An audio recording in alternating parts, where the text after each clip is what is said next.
Let me say this. The right to peaceful protest is protected by a constitution. We respect and uphold that right.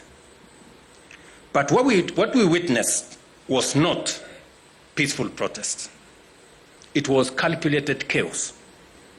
It was violence. It was destruction. And it was economic sabotage. Let's call it what it is. That is what it was. Shops were looted.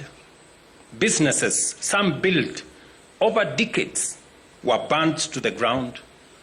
Market stalls destroyed. Warehouses ransacked. Investments worth billions of shillings wiped out in hours. The livelihoods of hard-working Kenyans have been shattered by deliberate acts of lawlessness. It is anarchy dressed in freedom colors. This is disorder disguised as democracy. Is this the Kenya we really want? I dare ask. Do we want to build or do we want to destroy? Do we uphold the law only to exploit its protection, to sow chaos and cripple our economy? Is this what freedom really means? Is it freedom to ban what others have built? Those elements doing this are not fighting for freedom. They are attacking freedom. I expect the Inspector General of Police and all relevant security agencies to conduct immediate, thorough, and speedy investigations. The perpetrators of this violence, looting, and destruction must be identified and prosecuted for the fullest extent of the law, swiftly and decisively. Kenya is a country governed by the rule of law, and the government will not allow such acts to destroy lives and livelihoods. To the political actors who think they can exploit the genuine aspirations of our young people to foment chaos, violence, and destruction, the wheels of justice will find you and deal with you firmly, decisively, within the full letter of the law. For those who want power, the Constitution is clear. Elections will come. Formulate a better plan. Convince the people of Kenya. Win fairly. That is how change happens in a democracy.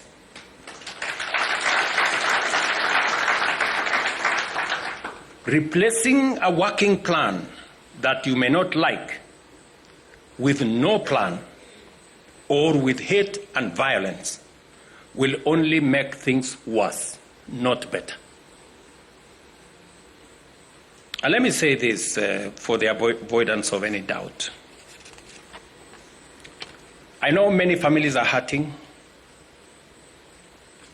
because they have lost loved ones. I know many families are hurting because they have lost life savings and done so without reason. For the MSME sector, the sector that I speak to here, which contributes 80–85% of our jobs, we have 17 million Kenyans working in this space. We have done what we think is a plan that helps move our country to the next level. I deliberately set up the State Department for MSME. It wasn't there. And I deliberately set it up because I believe this sector holds a big potential for our country. We have aligned policy. We have decriminalized the MSME sector. We are formalizing the MSME sector. We are saying registration of the MSME sector must be made simple. It must be easy for somebody to register their business. We are working with the counties, as I said, to make it easier to have a single permit so that MSMEs can make it easier for them to be able to do business formally recognized. I have said we went out of our way to get many people who were condemned in the CRBs to exit them with a hustler fund, and we are giving them credit at 8%. They were paying 300% per year. We brought it down from 300% per year to 8% per year. We have 26 million Kenyans in that space today, enjoying credit history, enjoying credit, and transitioning them further.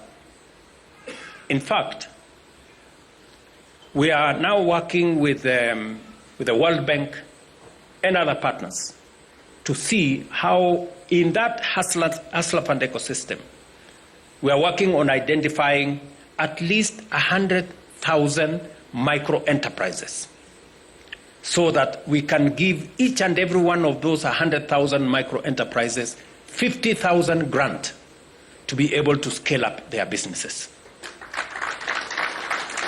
That good man there is working on it.